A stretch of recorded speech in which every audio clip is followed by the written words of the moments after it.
Welcome to competitive cracker.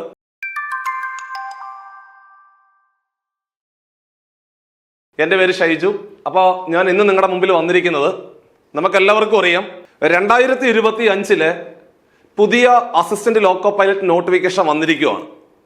നമ്മൾ സാധാരണ ട്രെയിനിൽ യാത്ര ചെയ്യുമ്പോൾ നമുക്ക് വലിയൊരു ആഗ്രഹം ഉണ്ടാവും, ഈ ട്രെയിനൊക്കെ ഓടിക്കുന്നതൊക്കെ നമ്മുടെ ജീവിതത്തിലും പ്രാവർത്തികമാക്കണം എന്നല്ലേ. അത് ഒരുപാട് പേരുടെ വലിയൊരു ആഗ്രഹമാണ്. സോ ഈ ഒരു അസിസ്റ്റന്റ് ലോക്കോ പൈലറ്റ് പരീക്ഷയ്ക്ക് വേണ്ടി തയ്യാറെടുക്കുമ്പോൾ സ്വാഭാവികമായിട്ടും ബേസിക് ആയിട്ട് അറിഞ്ഞിരിക്കേണ്ട വളരെ പ്രധാനപ്പെട്ട കാര്യങ്ങളും, ഇത് അറിഞ്ഞതിന് ശേഷം നിങ്ങൾ എത്രയും പെട്ടെന്ന് അപേക്ഷ സമർപ്പിക്കുക. അപേക്ഷ സമർപ്പിക്കാൻ ഇനി കുറച്ച് ദിവസങ്ങൾ മാത്രമാണ് നമ്മുടെ മുമ്പിലുള്ളത്. സോ അപേക്ഷ സമർപ്പിക്കുവാൻ മറന്നു പോരുത്. ഞാൻ ഈ പറയുന്ന യോഗ്യതകളൊക്കെ നിങ്ങൾക്കുണ്ടെങ്കിൽ നിങ്ങൾ ആദ്യമേ തന്നെ പരീക്ഷയ്ക്ക് വേണ്ടി അപ്ലൈ ചെയ്യുക. അതിനുശേഷം കൃത്യമായിട്ട് പഠിച്ചുകൊണ്ട് 2025 ഈ പറയുന്ന പരീക്ഷ വളരെ കൃത്യമായിട്ട് ക്രാക്ക് ചെയ്യുവാൻ സാധിക്കും. അപ്പോൾ ആദ്യമായിട്ട് അറിഞ്ഞിരിക്കേണ്ടത്, ഈ അസിസ്റ്റന്റ് ലോക്കോ പൈലറ്റ്, അതായത് ട്രെയിൻ ഓടിക്കുന്ന ഈ പരിപാടിക്ക് അടിസ്ഥാനപരമായിട്ട് എന്ത് യോഗ്യതയാണ് വേണ്ടത്, അതായത് എന്ത് വിദ്യാഭ്യാസ യോഗ്യതയാണ് അസിസ്റ്റന്റ് ലോക്കോ പൈലറ്റിന് വേണ്ടത്. അതിന്റെ ഉത്തരം ദാ പിടിച്ചു. ഞാനിവിടെ 4 കാര്യങ്ങൾ പറയും. ആ 4 ഏതെങ്കിലും ഒരു കാര്യം നിങ്ങൾക്കുണ്ടെങ്കിൽ നിങ്ങൾക്ക് അസിസ്റ്റന്റ് ലോക്കോ പൈലറ്റ് പരീക്ഷ അപ്ലൈ ചെയ്യാവുന്നതാണ്. ഒന്നാമത്തെ യോഗ്യത, നിങ്ങൾക്ക് 10ാം ക്ലാസ്സും ITI യോഗ്യതയും ഉണ്ടോ എന്ന് നോക്കുക. 10ാം ക്ലാസ്സും ITI യോഗ്യതയും 10ാം ക്ലാസ്സും ITI യോഗ്യതയുമുള്ള ഉദ്യോഗാർത്ഥികളാണെങ്കിൽ നിങ്ങൾക്ക് ഈ പരീക്ഷ അപ്ലൈ ചെയ്യുവാൻ സാധിക്കും. അപ്പോൾ സ്വാഭാവികമായിട്ടും ITIയിലെ ഏതൊക്കെ ട്രേഡുകളിലുള്ള ഉദ്യോഗാർത്ഥികൾക്കാണ് അപ്ലൈ ചെയ്യാൻ സാധിക്കുന്നത് എന്നുള്ളതാണ് രണ്ടാമത്തെ ചോദ്യം. കൃത്യമായിട്ട് പറഞ്ഞു തരാം. 1 fitter, electrician, instrument mechanic, millwright അല്ലെങ്കിൽ maintenance mechanic, mechanic radio and TV, electronics mechanic, mechanic motor vehicle mechanic, wireman, tractor mechanic, armature and coil winder, mechanic diesel mechanic, heat engine turner machinist, refrigeration and air conditioning mechanic. So ഞാൻ ഈ പറഞ്ഞിരിക്കുന്ന ട്രേഡുകളിലെ ഏതെങ്കിലും ഒരു ട്രേഡിലാണ് നിങ്ങൾ ITI പൂർത്തിയാക്കിയതെങ്കിൽ, മാത്രമല്ല നിങ്ങൾക്ക് 10ാം class യോഗ്യതയും ഉണ്ടെങ്കിൽ, നിങ്ങൾ അടുത്ത അസിസ്റ്റന്റ് ലോക്കോ പൈലറ്റ് പരീക്ഷ എഴുതാൻ നിങ്ങൾക്ക് യോഗ്യതയുണ്ടെന്നാണ് അതിന്റെ അർത്ഥം. ഇനി നിങ്ങൾക്ക് ITI ഇല്ല എന്ന് കരുതുക. ഞാൻ ഈ പറഞ്ഞിരിക്കുന്ന ട്രേഡുകളിലെ അപ്രന്റീസ്ഷിപ്പ് പൂർത്തിയാക്കിയിട്ടുണ്ടെങ്കിൽ അതായാലും മതി. അപ്പൊ രണ്ടാമതാണത്. 1 ITI plus diploma, ITI plus 10ാം class plus ITI.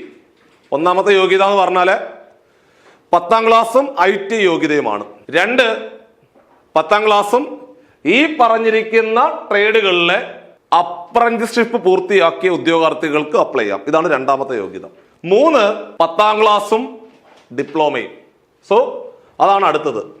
10ാം ക്ലാസ്സും ഡിപ്ലോമ യോഗ്യതയുമുള്ള ഉദ്യോഗാർത്ഥികൾക്ക് ഇതിലേക്ക് അപ്ലൈ ചെയ്യാം. സോ ഡിപ്ലോമയുടെ ട്രേഡുകൾ കൃത്യമായിട്ട് പറയുന്നുണ്ട്. 1 mechanical engineering, electrical engineering, electronics engineering, automobile engineering, അല്ലെങ്കിൽ ഇതിന്റെയൊക്കെ കോമ്പിനേഷൻ. മെക്കാനിക്കല്, ഇലക്ട്രിക്കല്, ഇലക്ട്രോണിക്സ് അല്ലെങ്കിൽ ഓട്ടോമൊബൈൽ. ഈ 4 ട്രേഡുകൾ ഉള്ള ഉദ്യോഗാർത്ഥികൾക്ക് അപ്ലൈ ചെയ്യാം.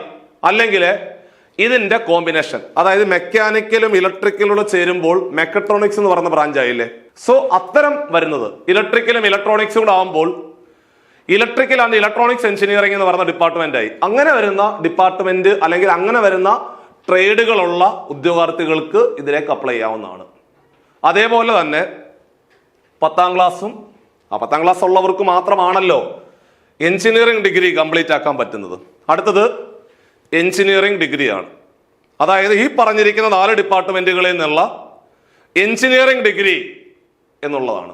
സോ അപ്പൊ നിങ്ങൾ മെക്കാനിക്കൽ എഞ്ചിനീയറിംഗ് കംപ്ലീറ്റ് ആയിട്ടുള്ള ഒരു BTech ഹോൾഡർ അല്ലെങ്കിൽ BE ഹോൾഡർ, അതല്ലെങ്കിൽ ഇലക്ട്രോണിക്സ് എഞ്ചിനീയറിംഗ് അല്ലെങ്കിൽ ഇലക്ട്രിക്കൽ എഞ്ചിനീയറിംഗ് അതും അല്ലെങ്കിൽ ഓട്ടോമൊബൈൽ എഞ്ചിനീയറിംഗ് അല്ലെങ്കിൽ ഈ പറഞ്ഞിരിക്കുന്ന 4 ഡിപ്പാർട്ട്മെന്റുകളുടെ കോമ്പിനേഷൻ ആയിട്ട് വരുന്ന ബിടെക് അല്ലെങ്കിൽ BE ഉണ്ടെങ്കിൽ നിങ്ങൾക്ക് അപ്ലൈ ചെയ്യാവുന്നതാണ്. അപ്പോൾ ഒന്നും കൂടെ പറഞ്ഞു തരാം. 10ാം ക്ലാസ്സും IT യോഗ്യതയുമുള്ള ഉദ്യോഗാർത്ഥികൾക്ക് അപ്ലൈ ചെയ്യാം. 10ാം ക്ലാസ്സും ആ പറഞ്ഞിരിക്കുന്ന ട്രേഡുകളിലെ അപ്രന്റീസ്ഷിപ്പ് പൂർത്തിയാക്കിയ ഉദ്യോഗാർത്ഥികൾക്ക് അപ്ലൈ ചെയ്യാം. മൂന്നാമത്തേതെന്ന് പറഞ്ഞാൽ 10ാം ക്ലാസ്സും ഡിപ്ലോമയുമാണ് പറഞ്ഞിരിക്കുന്ന 4 ട്രേഡുകളും അല്ലെങ്കിൽ അതിന്റെ കോമ്പിനേഷൻ. 10ാം ക്ലാസ്സും അതേപോലെ തന്നെ നമ്മുടെ ബിടെക് അല്ലെങ്കിൽ BE യോഗ്യത ഉള്ള ഉദ്യോഗാർത്ഥികൾക്ക് അപ്ലൈ ചെയ്യാം. സോ അപ്പൊ നിങ്ങൾ എന്ത് വിദ്യാഭ്യാസ യോഗ്യത ഉള്ളവർക്കാണ് ഈ അസിസ്റ്റന്റ് ലോക്കോ പൈലറ്റ് പരീക്ഷ അപ്ലൈ ചെയ്യാൻ സാധിക്കുന്നത് എന്നുള്ള കാര്യത്തിൽ തീരുമാനമായി. രണ്ടാമത് ഇനി അറിഞ്ഞിരിക്കേണ്ടത് നിങ്ങൾക്ക് വയസ്സിന്റെ കാര്യത്തിലുള്ള ഇളവുണ്ടോ എന്നുള്ളതാണ് രണ്ടാമതായിട്ട് അറിഞ്ഞിരിക്കേണ്ടത്. അതായത് നിങ്ങൾക്ക് എഡ്യൂക്കേഷൻ ക്വാളിഫിക്കേഷൻ ഉണ്ട്, രണ്ടാമത് വയസ്സിന്റെ ഉള്ള അതും കൂടെ പൂർത്തിയാക്കിയെങ്കിൽ, അതായത് അവര് പറയുന്ന ഏജ് ലിമിറ്റിനകത്താണ് നിങ്ങൾ നിൽക്കുന്നതെങ്കിൽ മാത്രമല്ലേ അപ്ലൈ ചെയ്യാൻ പറ്റത്തുള്ളൂ. അതാണ് എല്ലാവർക്കുമുള്ള രണ്ടാമത്തെ സംശയം. സോ ഇവര് വിളിക്കുമ്പോൾ തന്നെ പറയുന്നുണ്ട് 18 to 30 വയസ്സ് വരെ ഉള്ള ഉദ്യോഗാർത്ഥികൾക്കാണ് ഈ പോസ്റ്റിലേക്ക് അപ്ലൈ ചെയ്യാൻ സാധിക്കുന്നത്.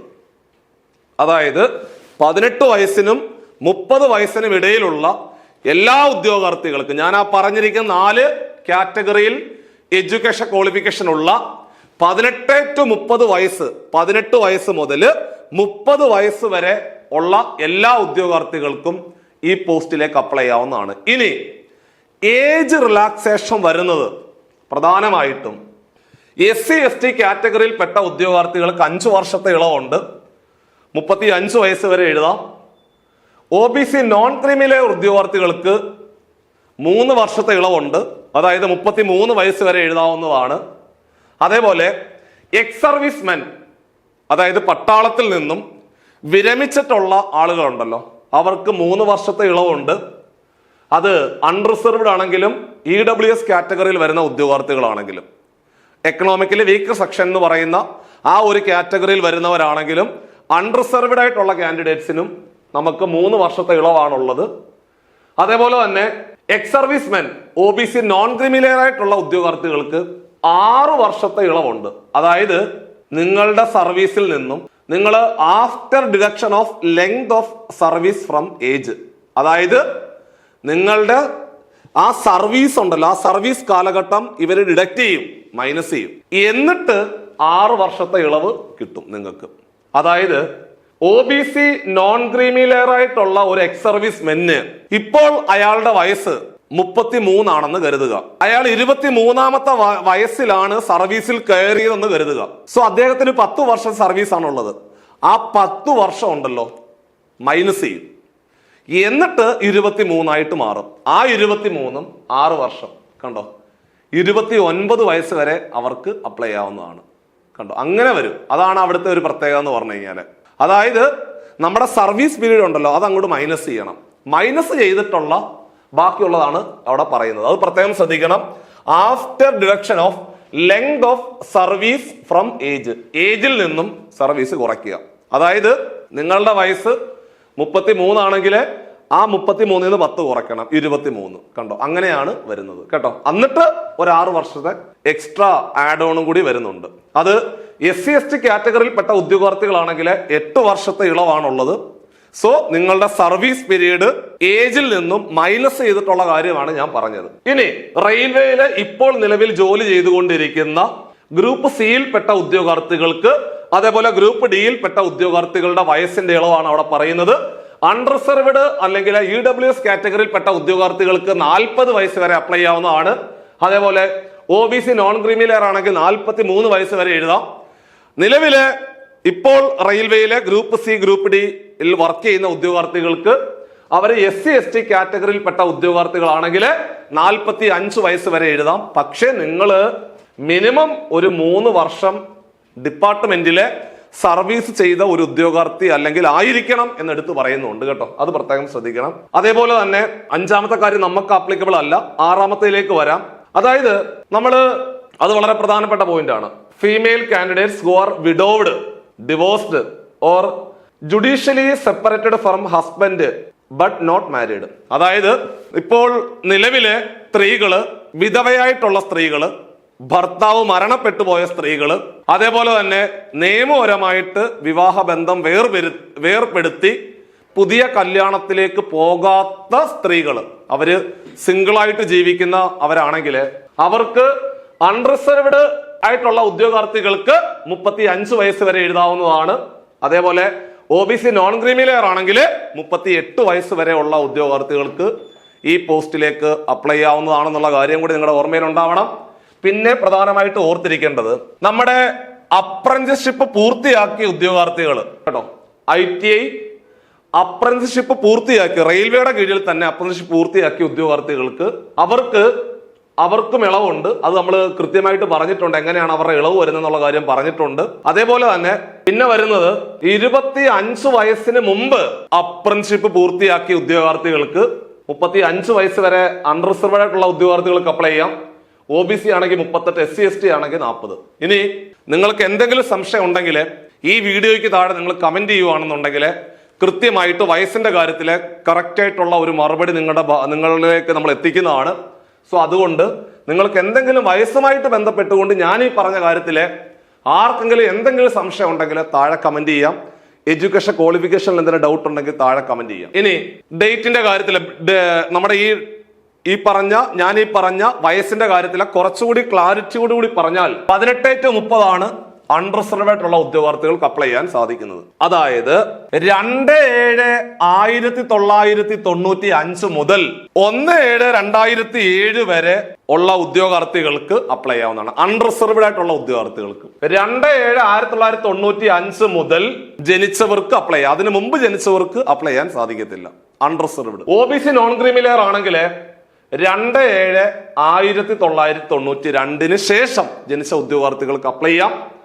SC ST കാറ്റഗറിയിൽപ്പെട്ട ഉദ്യോഗാർത്ഥികൾക്ക് 2/7/1990 ശേഷം ആ ഡേറ്റും അതിനുശേഷമുള്ള ഉദ്യോഗാർത്ഥികൾക്ക് അപ്ലൈ ചെയ്യാവുന്നതാണ്. ഇതാണ് നിങ്ങളുടെ തുടക്കം വരേണ്ടത്. തുടക്കത്തിലെ ഈ ഡേറ്റോ അല്ലെങ്കിൽ അതിനുശേഷമോ ആയിരിക്കണം എന്നുള്ളതാണ് എടുത്തു പറയുന്നത്. അത് നിങ്ങൾ പ്രത്യേകം ശ്രദ്ധിക്കുക. അത് മാത്രമേ ഉള്ളൂ അവിടെ പറയാൻ. അങ്ങനെ നമുക്ക് എഡ്യൂക്കേഷൻ ക്വാളിഫിക്കേഷൻ ഓക്കെ ആയി, അതേപോലെ വയസ്സിന്റെ കാര്യം ഓക്കെ ആയി. സോ അങ്ങനെയാണെങ്കിൽ നിങ്ങൾക്ക് യോഗ്യതയായി കഴിഞ്ഞിരിക്കുവാണ്. ഇനി നിങ്ങൾ ഈ ഒരു തസ്തികയിലേക്ക് എത്തുവാൻ വേണ്ടിയിട്ട് എന്തൊക്കെ കാര്യങ്ങളാണ് ചെയ്യേണ്ടത്? അതിലൊന്നാമത്തത് 5 ഘട്ടങ്ങളിലായിട്ടാണ് ഈ പരീക്ഷ പൂർത്തിയാവുന്നത്. അതിലൊന്ന് CBT 1 എന്ന് പറയുന്ന പരീക്ഷ, കമ്പ്യൂട്ടർ ബേസ്ഡ് ടെസ്റ്റ് 1. അതിലെ ക്ലിയർ ആവുന്ന ഉദ്യോഗാർത്ഥികളെ വീണ്ടും CBT 2 വിളിക്കും. അതിൽ ക്ലിയർ ആവുന്ന ഉദ്യോഗാർത്ഥികളെ സൈക്കോമെട്രിക് ടെസ്റ്റ് അല്ലെങ്കിൽ CBAT, computer based aptitude test എന്ന് പറയുന്ന മറ്റൊരു ടെസ്റ്റ് ഉണ്ട്. അതിനുശേഷം ഡോക്യുമെന്റ് വെരിഫിക്കേഷൻ, ഏറ്റവും അവസാനം മെഡിക്കൽ എക്സാമിനേഷൻ. ഈ 5 ഘട്ടങ്ങളും വളരെ നിർണായകമാണ്. അതില് ഡോക്യുമെന്റ് വെരിഫിക്കേഷൻ മാത്രമാണ് ഒരല്പം ആശ്വാസം തരുന്നത്. ബാക്കി ഉള്ള 4 ഘട്ടങ്ങളും ഒരുപോലെ ഇമ്പോർട്ടന്റ് ആണ്. CBT 1 ക്ലിയർ ചെയ്തവർക്ക് മാത്രമേ CBT 2 പോകാൻ സാധിക്കത്തുള്ളൂ. CBT 2 ക്ലിയർ ചെയ്തവർക്ക് മാത്രമേ CBAT പോകാൻ പറ്റത്തുള്ളൂ. CBAT ക്ലിയർ ചെയ്തവർക്ക് മാത്രമേ ഡോക്യുമെന്റ് വെരിഫിക്കേഷൻ അല്ലെങ്കിൽ മെഡിക്കലിലേക്ക് പോകുവാൻ സാധിക്കത്തുള്ളൂ. അതുകൊണ്ട് നമ്മൾ എപ്പോഴും ഫോക്കസ് ചെയ്യേണ്ടത് CBT 1 ആണ്. CBT 1 എന്ന് പറഞ്ഞാല് ഒരു ക്വാളിഫയിങ് എക്സാം മാത്രമാണത്. അതായത് അവിടെ നിങ്ങൾ 100 മാർക്ക് അടിക്കുക എന്നുള്ളതല്ല, ഒരു നിശ്ചിത മാർക്ക് പറയുന്നുണ്ട്. അതൊക്കെ നമ്മൾ ഡീറ്റെയിൽഡ് ആയിട്ട് ഇതിനു മുമ്പ് നമ്മൾ ചെയ്തിട്ടുണ്ട് വീഡിയോ. സോ അത് നമ്മൾ യൂട്യൂബിനകത്തേക്ക് അപ്ലോഡ് ചെയ്യുന്നുണ്ട്. കംപ്ലീറ്റ് കാര്യങ്ങളെല്ലാം പറഞ്ഞുകൊണ്ട് നമ്മൾ അപ്ലോഡ് ചെയ്യുന്നുണ്ട്. പക്ഷെ എന്നിരുന്നാലും CBT 1 വേണ്ടി നിങ്ങൾ പഠിക്കുക, പ്രിപ്പയർ ചെയ്യുക. CBT 1 ആണ് ആദ്യ ഘട്ടം എന്ന് വീണ്ടും ഓർമ്മപ്പെടുത്തുവാണ്. നമുക്ക് നിലവിലെ 9970 റൗണ്ട് ചെയ്ത് പറഞ്ഞു കഴിഞ്ഞാല് ഒരു 10,000 ഒഴിവുകളാണ് നിലവിലെ 2025 നോട്ടിഫിക്കേഷനിലെ 10,000 ഒഴിവുകളാണ് നിങ്ങളുടെ മുമ്പിലേക്ക് RRB വെച്ച് നീട്ടുന്നത്. സോ ഈ 10,000 എന്ന് പറഞ്ഞാൽ റൗണ്ട് ചെയ്തുകൊണ്ടാണ് ഞാൻ ഈ പറഞ്ഞിരിക്കുന്നത്. സ്വാഭാവികമായിട്ട് മുമ്പോട്ട് പോകുമ്പോൾ വേക്കൻസി കൂടത്തേ ഉള്ളൂ. ഒരു കുറച്ച് വേക്കൻസി കൂടി നമുക്ക് പ്രതീക്ഷിക്കാവുന്നതാണ്. എന്തായാലും നിങ്ങളുടെ മുമ്പിലേക്ക് 10,000-ഓളം ഒഴിവുകളുമായിട്ട് വീണ്ടും RRB നിങ്ങളുടെ മുമ്പിലേക്ക് വന്നിരിക്കുവാണ്. സോ ഇതിനകത്ത് പ്രധാനമായിട്ട് ഓർത്തിരിക്കേണ്ടത് തിരുവനന്തപുരത്ത് 148 ഒഴിവുകളാണ് റിപ്പോർട്ട് ചെയ്തിരിക്കുന്നത് എന്നുള്ള കാര്യം ഓർത്തിരിക്കണം. തിരുവനന്തപുരം എന്ന് പറഞ്ഞാൽ സദേൺ റെയിൽവേ ആണ്. അപ്പൊ നമുക്ക് സ്വാഭാവികമായിട്ടും നമ്മുടെ നാട്ടിൽ തന്നെ നമുക്ക് നിൽക്കാനൊക്കെ സാധിക്കും. അതൊരു വലിയ സാധ്യതയാണ്. പിന്നെ സദേൺ റെയിൽവേയുടെ കീഴിൽ വരുന്ന ചെന്നൈയിലെ 362 വേക്കൻസികളാണ് നിലവിലെ റിപ്പോർട്ട് ചെയ്തിരിക്കുന്നത്. കണ്ടോ? അപ്പൊ ഏകദേശം ഒരു 400-450 വേക്കൻസിയോളം നിങ്ങളുടെ മുമ്പിലെ സദേൺ റെയിൽവേയുടെ ഭാഗത്ത് തന്നെ അസിസ്റ്റന്റ് ലോക്കോ പൈലറ്റുമായിട്ട് ബന്ധപ്പെട്ടുകൊണ്ട് നിങ്ങളുടെ മുമ്പിലുണ്ട്. സോ കൃത്യമായിട്ട് പഠിച്ചു കഴിഞ്ഞാല് CBT 1 ക്ലിയർ ചെയ്യുവാൻ സാധിക്കും. CBT 1 ക്ലിയർ ചെയ്തതിനു ശേഷം നമ്മൾ CBT 2 വേണ്ടി നന്നായിട്ട് പ്രിപ്പയർ ചെയ്യുന്നു. CBT 2 ആണ് മെയിൻ. പക്ഷേ CBT 1 ആദ്യം ക്ലിയർ ചെയ്യണ്ടേ? അതാണല്ലോ നമ്മുടെ മെയിൻ ലക്ഷ്യം എന്ന് പറഞ്ഞു കഴിഞ്ഞാല്. CBT 1 അതൊരു കൃത്യമായ ഗൈഡൻസോട് കൂടി CBT 1, CBT 2, CBAT, document verification, medical, അതില് ഏറ്റവും കൂടുതൽ അസിസ്റ്റൻസ് വേണ്ടത് CBT 1-നാണ്. CBT 1 ക്ലിയർ ചെയ്തെങ്കിൽ മാത്രമേ CBT 2 പഠിക്കാൻ പറ്റത്തുള്ളൂ. അപ്പോൾ CBT 1 ക്ലിയർ ചെയ്യാൻ വേണ്ടിയിട്ടുള്ള പ്രിപ്പറേഷൻ ആണ് നമ്മൾ ഇപ്പൊ തുടങ്ങേണ്ടത്. പക്ഷെ അതിനു മുമ്പേ നിങ്ങൾക്ക് ഈ പറഞ്ഞിരിക്കുന്ന വിദ്യാഭ്യാസ യോഗ്യതയും അതേപോലെ ഈ പറഞ്ഞിരിക്കുന്ന ഏജ് ലിമിറ്റ് നിങ്ങൾക്കുണ്ടെങ്കിൽ നിങ്ങൾ ഇനി മടിക്കരുത്. നിങ്ങൾ എത്രയും പെട്ടെന്ന് അപേക്ഷ സമർപ്പിക്കുക. അപേക്ഷ സമർപ്പിക്കാനുള്ള അവസാന തീയതി മെയ് മാസം 11. അതായത് ഇപ്പൊ തന്നെ ഏകദേശം ഇന്ന് മെയ് മാസത്തിന് തുടക്കമായി. ഇനി നിങ്ങളുടെ മുമ്പിലെ ഒരാഴ്ച മാത്രമാണ് അപേക്ഷ സമർപ്പിക്കുവാനുള്ള സമയം എന്ന് പറഞ്ഞാൽ. അപ്പൊ സമയം കളയേണ്ട കുഞ്ഞുങ്ങളെ, എത്രയും പെട്ടെന്ന് പോയിട്ട് നിങ്ങൾ അപ്ലൈ ചെയ്യുക. അപ്ലൈ ചെയ്തിട്ട് CBT 1 വേണ്ടി പ്രിപ്പയർ ചെയ്യുക എന്നുള്ളത് മാത്രമാണ് നിങ്ങളുടെ മുമ്പിൽ ഓർത്തിരിക്കേണ്ട പ്രധാനപ്പെട്ട വഴി എന്ന് പറഞ്ഞാല് 9970 വേക്കൻസി, അതായത് 10,000 വേക്കൻസികളോളം നമ്മുടെ മുമ്പിൽ 2025 ഗ്രൂപ്പ് ഡിക്ക് ശേഷം RRB നമ്മുടെ മുമ്പിലേക്ക് വെച്ച് നീട്ടുവാണ്. അവസരങ്ങൾ പരമാവധി പ്രയോജനപ്പെടുത്തിക്കൊണ്ട് നിങ്ങൾ മുമ്പോട്ട് പോകണം. ഒരവസരങ്ങളും പിന്നീട് നമ്മൾക്ക് തിരിച്ചു വരത്തില്ല. അപ്പൊ അതുകൊണ്ട് അവസരങ്ങളെ പരമാവധി കൃത്യമായിട്ട് വിനിയോഗിക്കുന്നവൻ ജീവിതത്തിൽ രക്ഷപ്പെടും. അപ്പൊ ഇനി നിങ്ങൾ മടിച്ചു നിൽക്കരുത്. CBT 1 വേണ്ടിയിട്ടുള്ള പ്രിപ്പറേഷൻ നമ്മൾ തുടങ്ങി കഴിഞ്ഞിരിക്കുകയാണ്. CBT 1 വേണ്ടിയിട്ടുള്ള മാത്സ്, റീസണിങ്, സയൻസ് വളരെ കൃത്യമായിട്ട് പഠിച്ച് മുമ്പോട്ട് പോയി കഴിഞ്ഞാല് പരീക്ഷ കൃത്യമായിട്ട് ക്രാക്ക് ചെയ്യുവാൻ സാധിക്കും. അതിനു വേണ്ടിയിട്ട് നിങ്ങളെ സജ്ജരാക്കുവാൻ CBT 1 പ്രിപ്പറേഷനുമായിട്ട് ബന്ധപ്പെട്ടുകൊണ്ട് നമ്മൾ റീസണിങ് ആണെങ്കിലും മാത്സ് ആണെങ്കിലും സയൻസ് ആണെങ്കിലും ഇത് മൂന്നുമാണ് പ്രധാനപ്പെട്ട 3 വിഷയങ്ങൾ. അതിനുവേണ്ടി വലിയ പ്രാധാന്യം കൊടുത്തുകൊണ്ട് നമ്മൾ നമ്മുടെ CCയിലെ പുതിയ ബാച്ച് സ്റ്റാർട്ട് ചെയ്യുന്നുണ്ട്. ലോക്കോ പൈലറ്റുമായിട്ട് ബന്ധപ്പെട്ടുകൊണ്ട് CBT 1 പ്രിപ്പറേഷനുമായിട്ട് ബന്ധപ്പെട്ടുകൊണ്ട് എല്ലാവർക്കും ഉപകാരപ്പെടുന്ന രീതിയിൽ ചെറിയ ഫീസിൽ നമ്മൾ പുതിയ ബാച്ച് സ്റ്റാർട്ട് ചെയ്യുവാണ്. ലൈവ് ക്ലാസ്സുകൾ കാണും, റെക്കോർഡ് ക്ലാസ്സുകൾ കാണും, ഡെയിലി എക്സാമുകൾ കാണും. വീക്കില് നിങ്ങൾക്കൊരു 100 മാർക്കിന്റെ OMR പരീക്ഷ പോലെ ഒരു പരീക്ഷ ഉണ്ടാവും.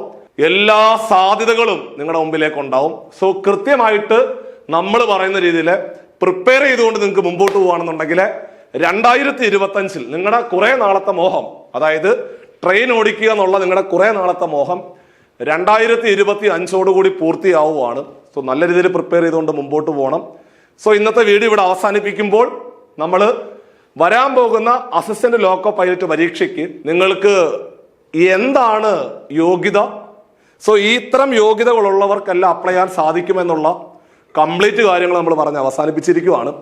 ഒരുപാട് സംശയങ്ങൾ ഉണ്ടാവും. നമ്മൾ വെബിനാറിനകത്ത് കൃത്യമായിട്ട് അത് പറഞ്ഞു തന്നിട്ടുണ്ട്. എന്നിരുന്നാലും അവസാന ഘട്ടത്തിൽ അപ്ലൈ ചെയ്യാൻ പോകുമ്പോൾ നിങ്ങളുടെ എല്ലാ ആശയക്കുഴപ്പങ്ങളും പരിഹരിക്കുവാൻ വേണ്ടിയിട്ട് നമുക്ക് താഴെ ഈ കമന്റ് ബോക്സിൽ നിങ്ങൾക്ക് എല്ലാ കാര്യങ്ങളും, നിങ്ങളുടെ എല്ലാ സംശയങ്ങളും തീർച്ചയായിട്ടും കമന്റായിട്ട് രേഖപ്പെടുത്താവുന്നതാണ്.